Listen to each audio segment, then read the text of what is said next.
Assalamualaikum warahmatullahi wabarakatuh.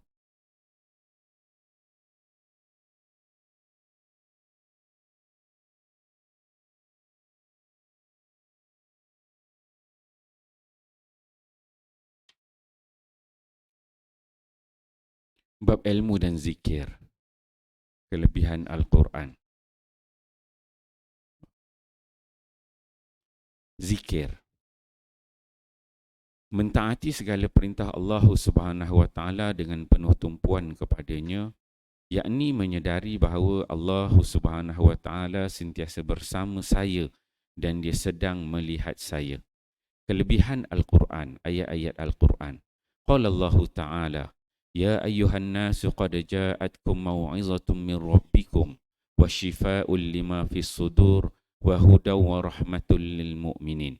Qul bi fadlillah wa bi rahmatihi fabidzalika falyafrahu wa khairum mimma yajma'un. Surah Yunus ayat 57 dan 58.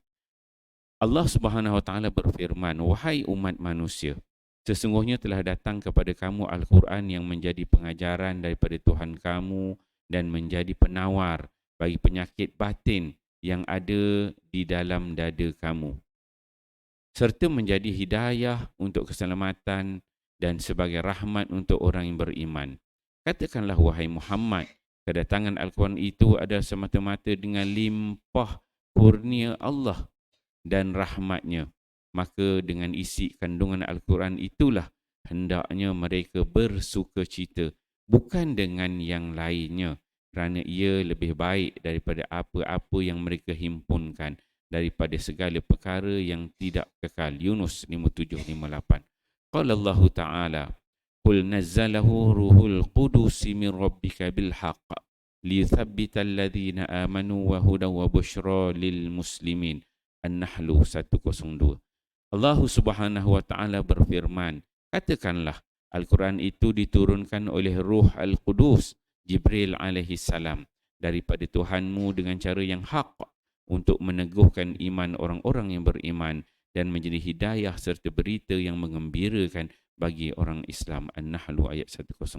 Alhamdulillah tuan-tuan, pagi ini kita membaca dua ayat Al-Quran daripada bab ilmu dan zikir, kelebihan Al-Quran.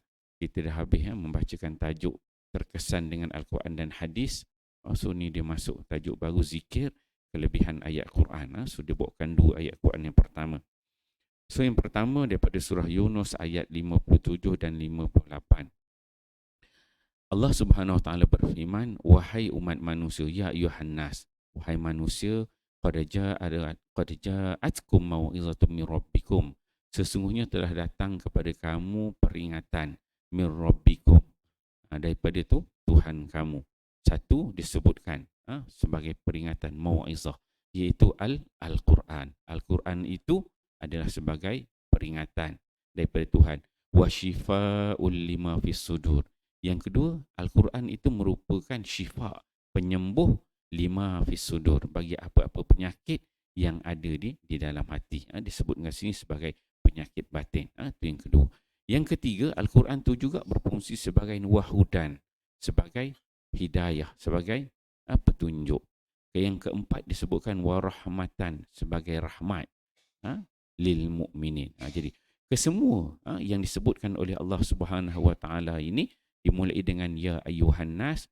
Allah menyebutkan wahai manusia. Allah tak kata ya ayyuhallazina amanu, wahai orang-orang yang beriman, tapi Allah Taala sebut ya ayuhan nas, wahai sekalian manusia yang beriman, yang tidak beriman, yang baru nak beriman, yang akan beriman, yang telah beriman. Umum. Allah Subhanahu wa taala datangkan dengan perkataan manusia secara umum, bahawa memberitahu kepada manusia telah datang kepada manusia ini yang namanya Al-Quran, yang Al-Quran itu ada 4 peranannya, yang mana keempat-empat peranannya itu memberi kesan kepada orang-orang yang beriman. Apa dia? Pertama, sebagai mau'izah, peringatan. Kemudian syifa, sebagai penyembuh. Yang ketiga, huda, sebagai hidayah. Dan yang keempat, kata Allah, rahmat, sebagai rahmat. Yang mana keempat-empat perkara ini lil mu'minin. Dia memberi kesan kepada orang yang beriman. Kalau orang tak beriman cerita macam mana pun dia tak jadilah. Tak jadi peringatan, tak jadi syifa, ubat, tak jadi hidayah, tak jadi rahmat bagi mereka. Kemudian disambung dengan ayat yang ke-58. Qul bi fadlillah wa bi rahmatihi fa bidzalika falyafrahu huwa khairum mimma yajma'un. Allah Subhanahu wa taala menyebutkan qul bi fadlillah.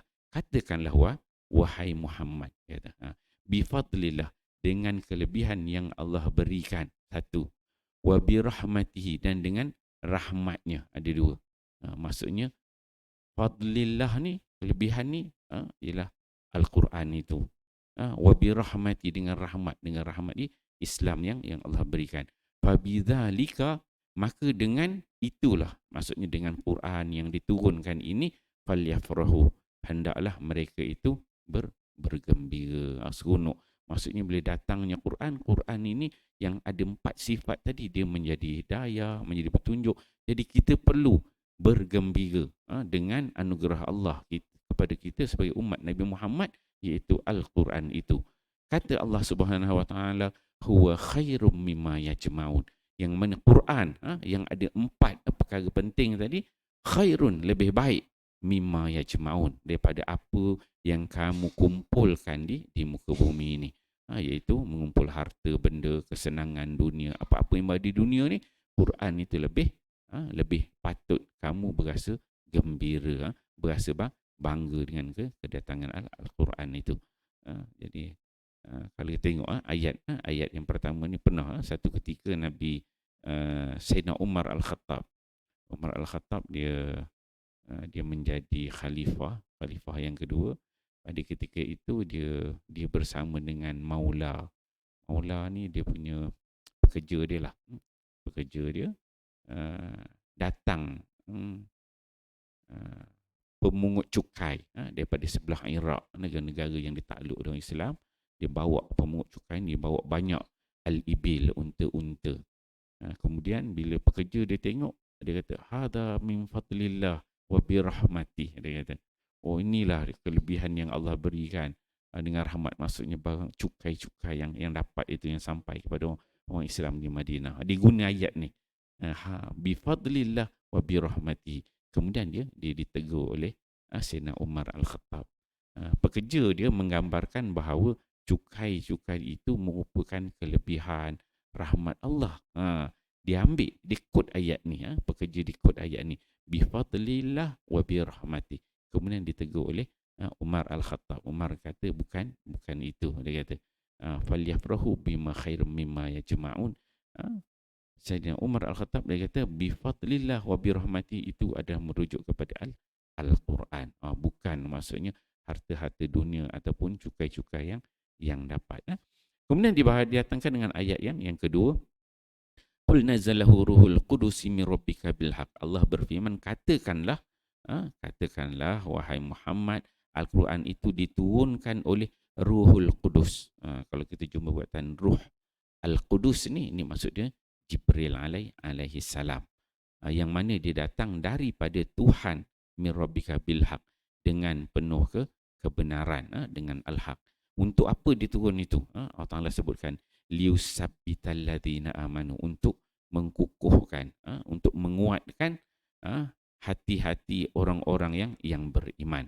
Wahudan, menjadi membawa petunjuk, wa busyra, memberi berita gembira, lil muslimin, bagi orang Islam.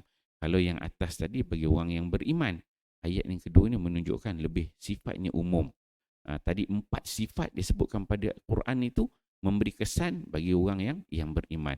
Tapi yang bawah ni, apabila dikatakan, Allah menyebutkan Jibril itu turun dengan penuh kebenaran untuk memberi, untuk menenangkan, liyusabbital ladzina amanu, memberi ketenangan, mensabitkan hati orang-orang yang beriman. Kemudian dia menjadi hidayah, menjadi berita gembira bagi orang-orang Islam. Tengok dia beza redaksi. Satu dia kata orang yang beriman, kemudian dia kata orang yang Islam. Yang mana hidayah dan juga berita gembira itu memberi kesan kepada orang yang Islam. Yang orang Islam dengar, benda yang menyeronokkan pada hari akhirat kelak nanti. Jadi alhamdulillah tuan-tuan mulia, 2 ayat Al-Quran yang awal yang dibawakan pada bab kelebihan Al-Quran di bawah tajuk zikir ini, kita fahami dan kita amal sampai-sampaikan. Wallahu a'lam. Subhanallah.